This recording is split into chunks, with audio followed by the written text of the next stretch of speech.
everybody, Manny Talavera here.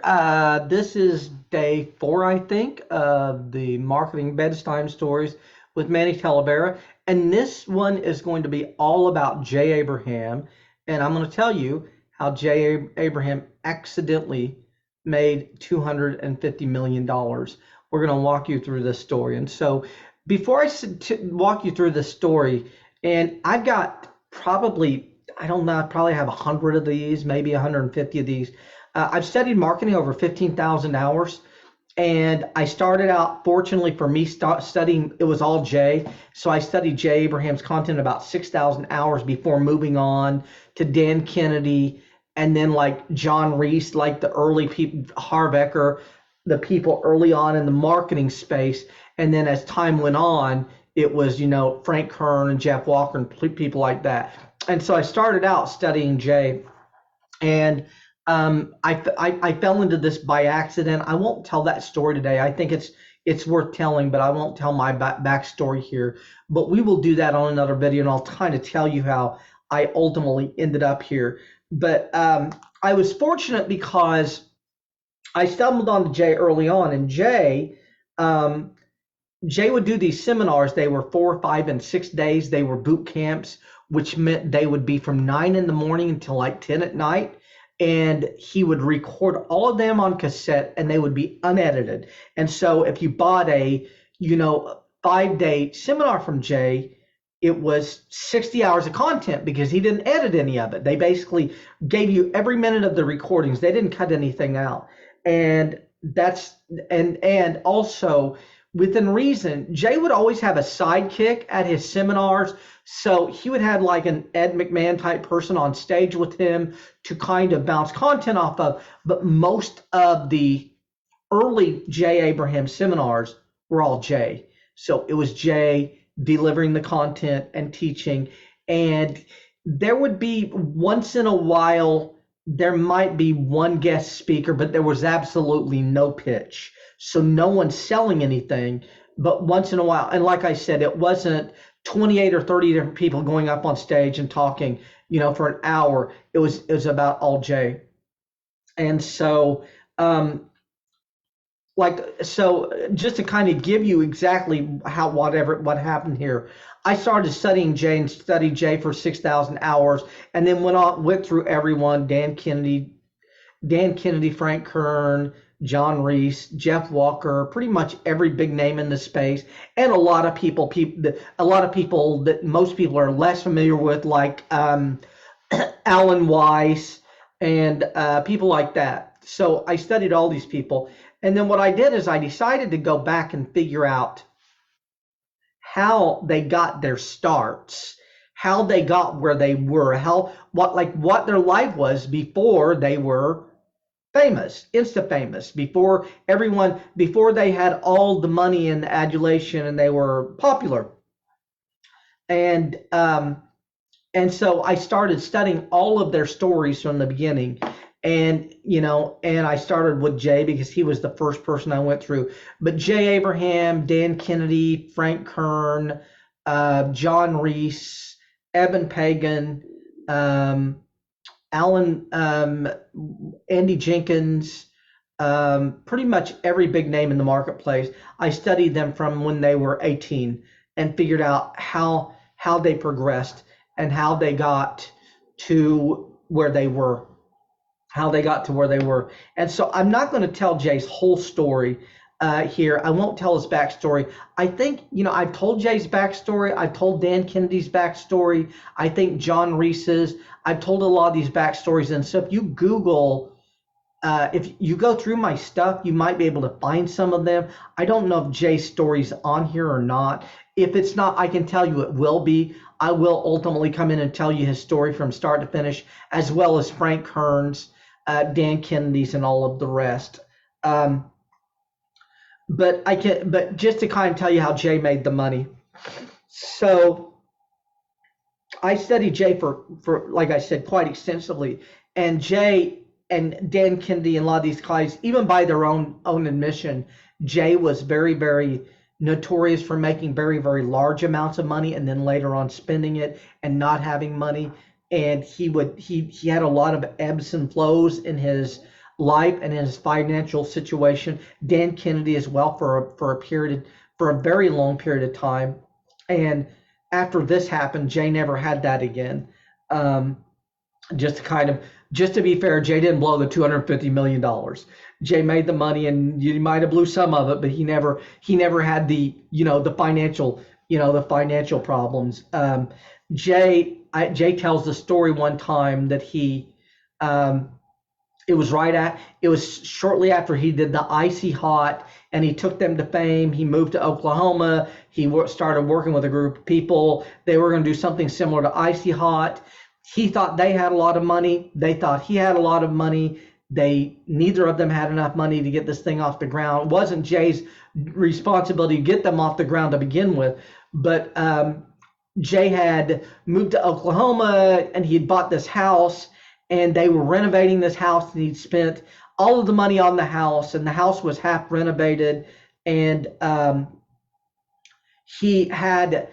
they ultimately went broke, and Jay had bought a Corvette, and he had such a good relationship with the bank that the bank had loaned him the money to buy the Corvette, and they'd forgot to take the title from him. So Jay had the Corvette. He had a loan on the Corvette, but he still had the title. And he said that he was fortunate. He had no money for Thanksgiving or Christmas, and he sold the Corvette so that he could pay for Thanksgiving and Christmas and get through the holidays.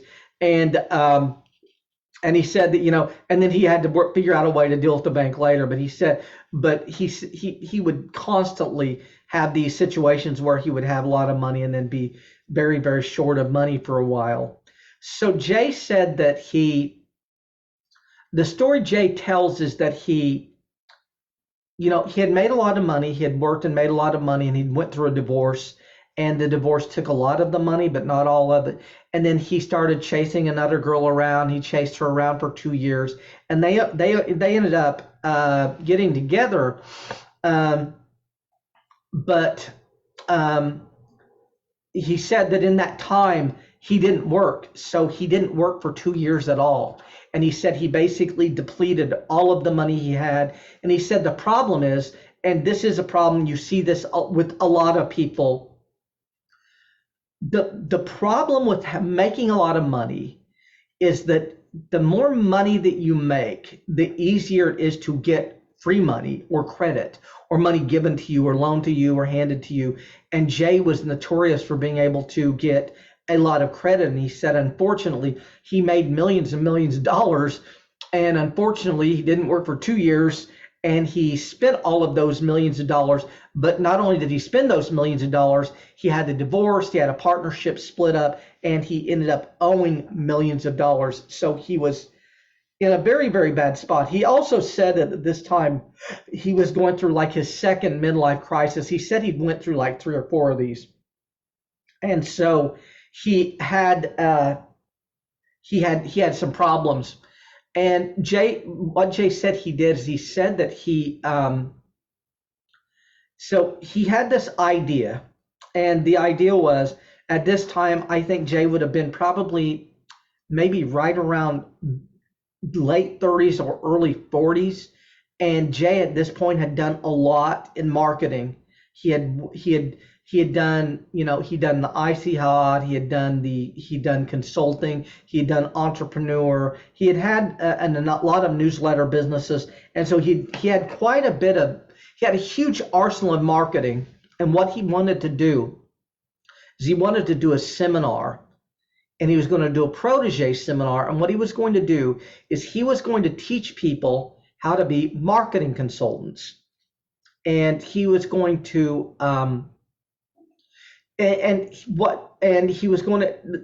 plan was to charge like $15,000 for this.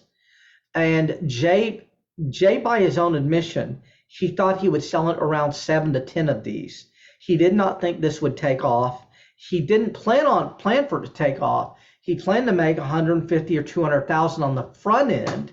But what he figured was that if he took 7 to 10 people and trained them and showed them everything he knew about marketing, and sent them out to do contingency-based marketing, which is basically give me a percentage of the revenue that I create for you. That was the goal. What would happen is these people would go out and they would get deals that they would work and they would do really, really well, but they would also ultimately run into deals that were too big for them, and they would pass them on to Jay. And the whole thing was built in so that if someone passed Jay a $1 million opportunity, he would give that person who passed that opportunity to him, $250,000 or 25% of the revenue share that he would make. And he figured that he would make a few $1,000,000 by getting these consultants to pass deals to him. And that's the reason that was the mindset behind setting this up. So the mindset wasn't, we're going to sell a lot of people into this. The mindset was, we're going to sell a handful of people into this. And then once we sell a handful of people into this, those people are going to go out and be successful. And then he figured, if he's getting 2 or 3 deals from each of them, that could turn into a lot of money. And that was the goal. And so Jay ultimately put this out there, and he put it out there thinking that he would sell 7 to 10. And I think that when he put it out there, he immediately sold 70. And when they sold 70, they decided to turn the heat up and go ahead and sell it, because now they had an ongoing entity. They knew that this was going to turn into something. And so ultimately they put 200 people in the first one at $15,000 a person. And Jay was really, really good at building an organization of people to do all of the legwork for him, so that all he needed to do was show up and teach. He had someone creating the workbooks from his content. He had someone navigating and managing, and these people were hired guns. They weren't owners by no means. They weren't getting a percentage or anything. But he basically was really, really good at putting organizations together. And so what happened when this thing took off and they sold 200 of them, they immediately did another one right after that. And the second one, they put 400 in. And he ended up putting 1,100 through this thing in less than a year. In less than a year, 1,100 of them paid anywhere from $15,000 to $25,000 on the front end for the first one. You got to keep in mind. So there was a first one, and then I think there was 6 more, a total of 6. There was I think a total of 6. I think 6 protege programs in 11 or 12 months. 1989, 90. I went through every single one of them. And what happened is, when this thing took off, it propelled Jay, and it put Jay into the seminar business. And for the next several years, they did around 4 to 6 seminars a year, and they were all very, very, very expensive. Now they had the live events, they had the cassettes, the VHS tapes that they were basically rolling out and selling to the people who didn't attend the live events. And people would often show up at more than one event. Plus, he got the deal flow from the consultants. And ultimately, this made Jay over $250 million. And it was all by accident. He never intended on being a celebrity speaker. He never intended on being a seminar guru or someone who did do these. And what's interesting is you see Jay doing a few of these now. Jay's very, very big in China, Japan, Singapore, those areas. He does a lot of stuff over there because he's so big there.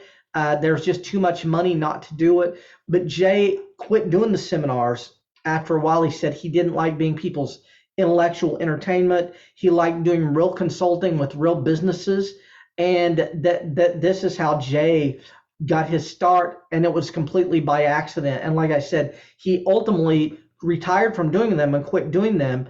And you didn't hear from him as much, and like everybody always wonders what happened, but it was all by Jay's own design. He didn't want to do them anymore. He wanted to do real consulting, work with real business owners. He did not like that type of entertainment. He didn't want to be someone's entertainment dollar or whatever, and that's the reason. But Jay still does them. To just give you an example, and this is dated. This is from like 5 or 6 years ago. I think in Japan or Singapore, Jay does seminars that are 5 days long, and they're hot seat events. And hot seats are simply a business owner comes in and they're on stage for 4 hours, and they tell Jay about their business, and Jay breaks their business down and hands it back to them and tells them how to blow that business up and scale it. And for that, he charges $25,000 to the business owner. And these are 5 day events. And so they will have, 2 or 3 people on stage per day. They might even sometimes get 4 in a day if some of them are shorter, but ultimately 5 days. And so each business owner is paying $25,000 to be on stage. But what's interesting is the audience. They put 500 to 600 people in the audience that pay $5,000 to watch that, and they do a couple of those a month. They can do a couple of those. I think they were 3 day events. I think that was the deal, 3 day events, and sometimes they would do 3 day events a week. So if you do the math, it's just a ridiculously large amount of money that he still makes from the seminar business. But this is above and beyond what he did when he originally got started in it. But when he got started in it completely by accident, Jay never had any intentions of scaling the thing. He never had any intentions of doing this. What he wanted to do was do a protege event, get a number of people out there teaching his type of marketing, and getting clients from that. But we're going to end out. I appreciate you all watching. If you like this story, please do me a huge favor, like and subscribe, and stay tuned, because we're going to do a lot more guru backstories. Dan Kennedy, Frank Kern, Jay Abraham, Chet Holmes, Rich Schefren, Andy Jenkins, Evan Pagan, everyone in the space. I've studied them all extensively, and we'll do a lot of these. We will also do their life stories. We will do the guru backstories from beginning to end, and some of those are a few hours long. But like I said, if you got value from this, like and subscribe. And I appreciate you watching, and thanks a lot.